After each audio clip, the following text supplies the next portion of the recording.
Voltamos com a nossa roda de conversa. Antes eu falei que desejava um Feliz Natal para todo mundo. Já começaram a me comparar aqui com aqueles prefeitos que estão adiantando todos os feriados, né? Bruno Covas, a Cris Covas. Ai, desculpa, gente. Feliz Páscoa, né? E já que estamos em clima de Páscoa, e quem está na linha com a gente é o padre Fábio Augusto Welter. Boa tarde, padre. Boa tarde, Cris. Boa tarde, Elis. O senhor viu que eu tô com pressa para acabar logo esse ano, né? Tá querendo ganhar presente de tudo quanto é lado. De repente era porque é dia 1º de abril que você disse. É verdade.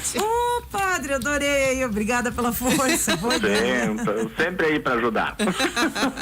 Padre Fábio, a gente está na véspera da Sexta-feira Santa aí, né? E os cristãos na Sexta-feira Santa, eles não é celebrar, qual que é o termo? Porque é o dia que Jesus morreu, digamos assim, né? Exatamente, né? O dia em que a igreja então celebra, né? De fato é a expressão, né? Porque o celebrar ele envolve dentro da linguagem litúrgica não apenas uma recordação de memória, mas aquilo que nós chamamos de memorial, que é uma atualização, né? Do gesto, da atitude salvadora de Jesus que aconteceu, sim, num momento histórico passado, mas que para nós que celebramos e nos reunimos em comunidade acontece hoje, porque não são apenas gestos históricos, mas gestos salvíficos.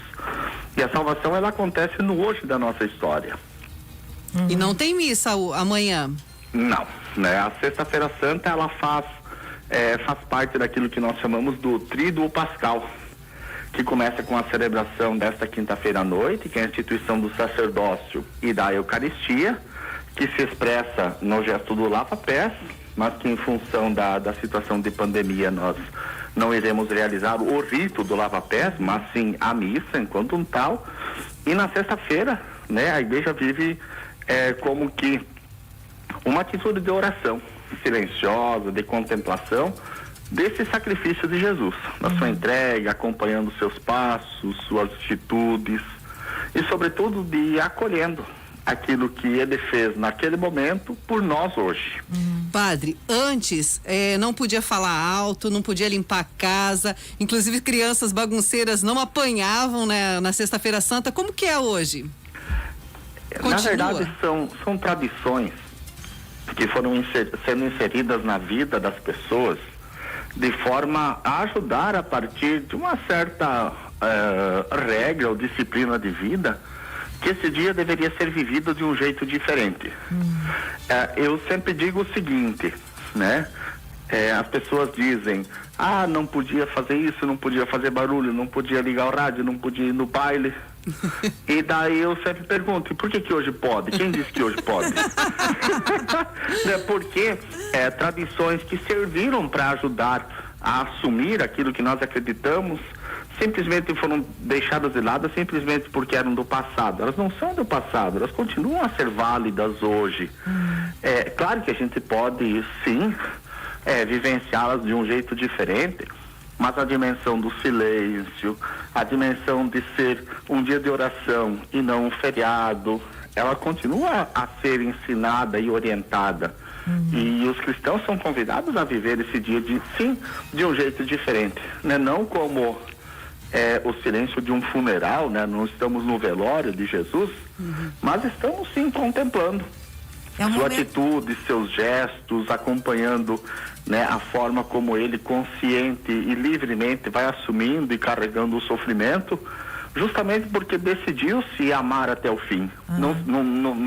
Desde o começo ele compreendeu que a missão dele não era em proveito de si mesmo para se libertar, né, de qualquer sofrimento ou dor, mas nessas dores, no seu sofrimento, nós vamos enxergando hoje o sofrimento de tanta gente que também, injusta ou por causa da debilidade da realidade humana, vai vivendo o sofrimento, né? Então é uma contemplação dessa realidade que faz parte da vida, mas que em Jesus, né, lança uma nova luz, né? A vida não termina com a morte, a cruz não tem a última palavra, o pecado não tem a última palavra. Nossa vida é feita de esperança porque Jesus acendeu essa esperança para nós. É um dia de reflexão, então, né, padre? Sobretudo. E é o que a gente sempre orienta, né? Que a sexta-feira seja vivida, de fato, como um dia de oração. Por isso, graças a Deus, nós temos a oportunidade de ter as igrejas abertas nessa Semana Santa. Claro cada comunidade organizando todos os cuidados necessários, mas alternando os horários para a participação, para a oração. Comumente nós temos na manhã da sexta-feira os momentos de adoração, os grupos que se revezam, né, nas nossas comunidades para rezar, para vivenciar o dia. Porque é o seguinte, né? Se a gente não oferece e não tem essas oportunidades, o que as pessoas vão fazer em casa senão ir para o computador, ir para a televisão, ou ir para a rua, ou dar risada? De fato, é preciso desses momentos comunitários de oração para ajudar também a viver os momentos individuais de oração. E daí... Perdão, fala, Elise. E padre, por que as pessoas optam nessa sexta-feira por comer peixe e não carne? Existia tradicionalmente, né, a orientação de que por causa dentro da cultura judaica, os animais de sangue ou de carne vermelha, né, justamente por causa do sangue, então eram evitados nesse dia, justamente para que o cristão compreendesse, né, o sentido, o sinal, a importância e a crueza daquilo que aconteceu com Jesus, né, ao ser castigado, ao ser flagelado, ao ter uma coroa de espinhos sobre a cabeça, ao ser pregado na cruz, e perceber a sacralidade do sangue como fonte da vida, e ao mesmo tempo que Jesus entregou tudo isso. Então, por uma atitude de respeito, sempre se ensinou que se devesse comer carnes brancas, mas isso dentro de uma cultura, né, na qual era comum que que a maioria dos cristãos, né, fossem pescadores, viviam às margens, né, do rio, viviam às margens do lago, da Galileia. Então era como que a gente poderia dizer, era a comida comum deles de todos os dias, né? Comer um cordeiro, comer um boi era uma expressão de festa. E sexta-feira não é dia de festa. Entendi. Mas se a gente parar para pensar um pouquinho hoje, o peixe é a nossa carne comum de todo dia? Não é. É expressão de festa. Então, eu não vou comprar carne na sexta-feira santa, mas eu vou lá no mercado e escolho um peixe que normalmente tem um preço relativamente acentuado. Tá caro também. Uma carne que eu não tenho todos os dias. Então, se eu como uma coisa que eu não faz parte do meu cardápio diário, vai ser um momento de festa. Então, não é um momento de festa. Então, daria para dizer o seguinte: é permitido comer carne de peixe? Sim, é permitido. Mas as pessoas que têm fé de verdade vão reconhecer que é um dia de jejum, é um dia de abstinência de carne. E na minha concepção, carne de peixe, de frango, de boi, de porco continua sendo carne. Então, né, é interessante que a gente aprenda o sentido de algumas tradições que a gente recebeu, para que a gente não confunda as coisas e, bom, não comi carne de boi. Tá bom, então cumpri a minha obrigação de sexta-feira santa. Não, a minha obrigação de sexta-feira santa não era não comer carne, era fazer um sacrifício diferenciado na minha vida. Era retirar um tempo do meu dia para rezar, era vivê-lo de uma forma diferente em comunidade e não apenas não comer carne. Então a gente reduz às vezes tradições que ajudaram a viver o dia para um tradicionalismo que é apenas ritualista e de alguma forma foi uma das grandes bandeiras de Jesus, né, se a gente quisesse dizer desse jeito, que era enfrentar justamente esses ritualismos vazios que não ajudavam a ser pessoas diferentes, não ajudavam a viver a conversão. Agora, no domingo é comemorado a ressurreição de Jesus. Por que o coelhinho da Páscoa e o ovo de chocolate entraram nessa história? Ele apareceu no meio disso tudo. Então, são sinais que, justamente como eu disse, né, ao longo da história, às vezes a gente vai usando simbologias para ajudar a explicar e compreender o mistério, já que o mistério a gente não toca, a gente não compreende apenas intelectualmente. E a gente precisa, como Jesus usava parábolas para explicar, também algumas simbologias paralelas, análogas, para a gente conseguir explicar o milagre, o mistério que está por trás. Né? Naturalmente, né, a gente, nas brincadeiras populares ali, né, se brinca que o coelho ele é extremamente fecundo e rápido, né, na geração da vida. Né? Então foi uma das razões pelas quais né, ele foi inserido como um símbolo, né, da vida que vence a morte, de que Deus é sempre muito rápido, né, em tirar situações da morte e transformá-las em vida. E o ovo, por todo o seu mistério que tem por trás, né, um mistério escondido, né, você não enxerga o ovo, você enxerga a casca, mas por dentro dele tem todo um mistério de vida pronto para desabrochar, né, justamente fazendo essa analogia com o túmulo fechado no qual, né, Jesus esteve depositado desde a tarde da sexta-feira, mas que na manhã do domingo, né, foi ressuscitado. Então, a vida que rompe o silêncio, o escondimento da morte, para manifestar toda a luz e vida.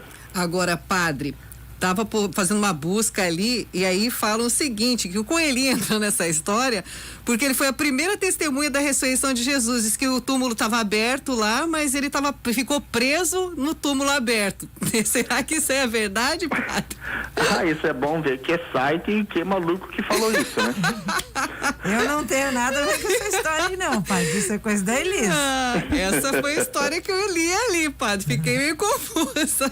Às vezes, né, a gente diz, às vezes a cultura e a piedade popular acabam inventando o brasileiro é bastante criativo, para né? explicar, e nem sempre elas explicam de fato por que tal símbolo acabou sendo, né? Sim. Padre, então agora voltando a falar, sexta-feira não tem nenhuma missa, tem as celebrações, as igrejas vão estar abertas. Sábado vocês têm missa? Sábado nós temos, todas as nossas comunidades teremos a missa da vigília pascal, né?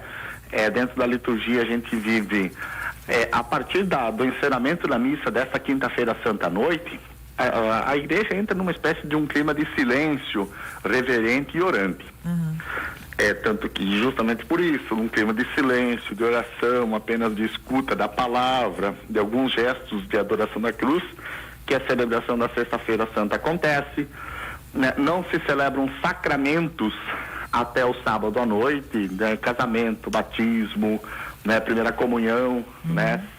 Então, a missa não é celebrada, e apenas então na noite da vigília pascal, que nós temos a grande vigília, com mais leituras bíblicas do que o normal, justamente vivenciando essa atitude de uma comunidade que, poderíamos dizer assim, senta pro lado de fora do túmulo, né, do sepulcro fechado, e em oração vai recordando os grandes feitos de Deus na história, situações de salvação, de vida, justamente esperando a manhã da ressurreição para contemplar, né, a vida que vence a morte. Então essa experiência é celebrada na noite do sábado, né? Todas as comunidades têm missa, né? Justamente fechando a grande celebração do tríduo pascal da quinta, sexta e sábado, que são uma única celebração. Tá. Padre, eu queria agradecer ao senhor, só que antes eu queria saber se o senhor já comprou ovo de Páscoa para Isadora, para Sara e para Melissa, que são suas sobrinhas. Ainda não, eu vou ter que dar uma escapadinha ainda hoje para pegar uma pequena lembrança para elas, porque com certeza elas estarão esperando. Mas dá tempo, o mercado vai ficar aberto amanhã também, padre, não tem problema. Amanhã não é dia de ir no mercado. Amanhã acabou de me falar, né? É que nós somos muito desleixadas mesmo, padre. Padre, obrigada, uma ótima Páscoa pro senhor, obrigada pelas informações aí. Muito bom falar com o senhor sempre, viu, padre? Eu que agradeço a oportunidade de a gente, né, trazer pro dia a dia aquilo que a gente acredita. Acho que esse é um dos elementos mais importantes da igreja no tempo de hoje, né? Às vezes a realidade da vivência da fé, ela é tão relegada a uma questão privada, individual de cada um, né? A hora que eu quero ir na igreja eu vou, a hora que, né, se eu for eu vou, se eu não for também não faz tanta diferença, que essa oportunidade de a gente conversar com um público mais abrangente, em situações mais comuns da vida, vão mostrando o quanto a fé ela tem relevância, importância e quanto ela orienta a nossa vida do dia a dia. Isso é o mais importante. Com certeza, padre. Mas não esquece de mandar um abraço nosso para Isadora, para Sara e para Melissa, tá bom? Pode deixar, vai ser levado esse abraço pessoalmente. Tá joia. Tchau, então. obrigada. Tchau, obrigado. Páscoa, tchau. Daí a gente falou com o padre Fábio Augusto Welter, é um querido, né? Adoro. Ele dá as aulas assim sensacionais, exatamente, né? E dá pra gente conversar com ele assim sem Sem medo, né? Dá para perguntar, mas eu não tenho nada a ver com aquela pergunta que você fez.